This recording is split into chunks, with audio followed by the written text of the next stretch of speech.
So when your baby is awake, how do you know when you should extend that awake time and when does it actually even start? I know awake times can be confusing, so I'm here to dispel some myths and to help you out. My name is Anna, I'm the owner of Little Wings Sleep, and today we're going to chat awake times, what you need to know about extending them and when they start and how to track them. So let's dive into it. First of all, when your baby is going between naps, we have a window of time called awake time. That awake time is specific to each age because as they get older, they get more of an ability to be able to stay awake longer and are able to better cope with that buildup chemically in their brain. When they're at their max, that's when they need sleep. If we don't get them sleep at that point, what happens is they become overtired. This can lead to a manic, grouchy baby who doesn't know what they want. They can end up having poor coordination. They find it hard to focus, attach, even just simple things that usually things that they love, they will hate. And the same goes for toddlers, trust me. So if awake times is so important so that your baby is able to function well, and if you want to hear more about that, you can head to our other awake times video, then how do we track them? Your baby's awake time actually starts when you get them out of the crib. Why is that? You would think you would track it from like exactly when they wake up. However, your baby might be happy, content, and ready to kind of like roll around for a bit and wake up slowly on their own. It may be that you want to give them a minute or two to see if they'll go back to sleep, which often they will. So tracking sleep from when they get out of the crib means that we're tracking from the point of most stimulation. When they're in the crib, it is dark, often there's white noise or it is quiet. There's not a lot that is like really using that brain power in that sense, so the level of stimulation is so much lower. Because the level of stimulation is so much lower, it means that it actually doesn't kind of count for as much in awake time. Even if you have a baby who is staying home all the time, and the pandemic is a very good example of this, babies who are in lockdown in the pandemic will have longer awake times because they're not as stimulated than a baby who is not in lockdown and who is going to, say, Walmart, going to the park, seeing different faces, seeing different places. So while they're in the crib, the stimulation is low.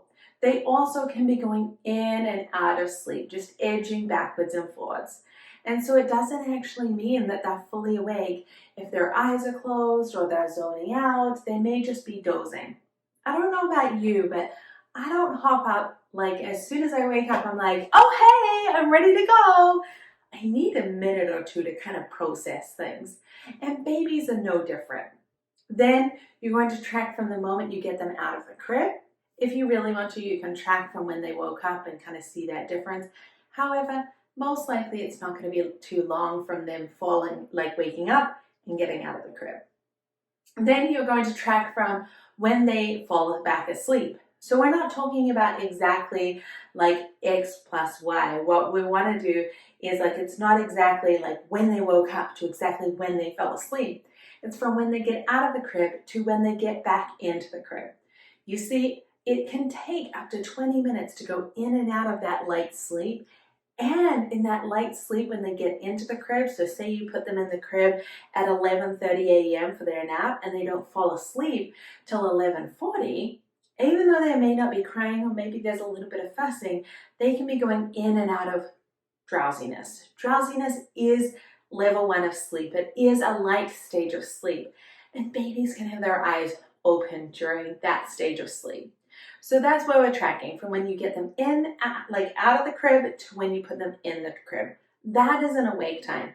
If you're not sure of what your baby's awake time is, you're welcome to grab a nap cheat sheet from the link below, or our free awake times chart that has a chart for all ages to let you know how long your baby should be awake. So how do you know if your baby needs more awake time? Because sometimes it's just like, I'm just not quite sure. Like maybe not. Well, here's one big telltale sign, as if you're not seeing those sleep cues. If your baby is showing good sleep cues prior, and then they're showing you that hey, this is how I get to sleep. It might be rubbing their ear. It might be snuggling into your chest. It might be that they start getting really grumpy and fussy. It may be that they go to their crib and bang on their crib.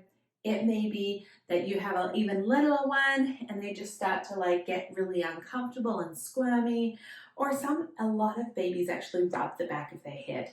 I've noticed that that is a really common one.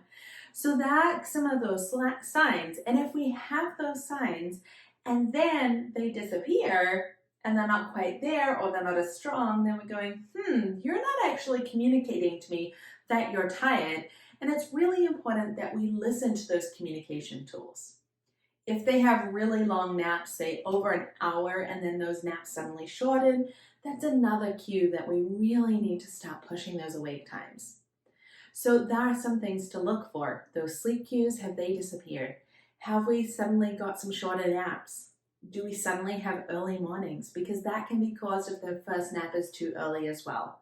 We cover everything you need to know about naps in our Navigating Naps course, which is a steal of a deal. Make sure you visit it in the link below. However, there's always more information when it comes to naps. So make sure you hit the subscribe button, turn on that bell, so when you need more sleep information, don't worry, I'll be right here for you, my friend. Hey there, Mama. Are you feeling exhausted, frustrated, and just a little defeated? I hear you, and I've been there, and thankfully, I can help. Let's teach your baby to sleep. I'm talking 10 to 12 hours of sleep each night. Little Wink's Sleep Baby program uses a science-based, gentle, parent-present approach that fosters healthy attachment while teaching independent sleep skills. We don't believe in letting your baby cry it out. This program includes everything you need, such as our insider strategies, both on night sleep and naps, as well as extras like our monthly live Q&A.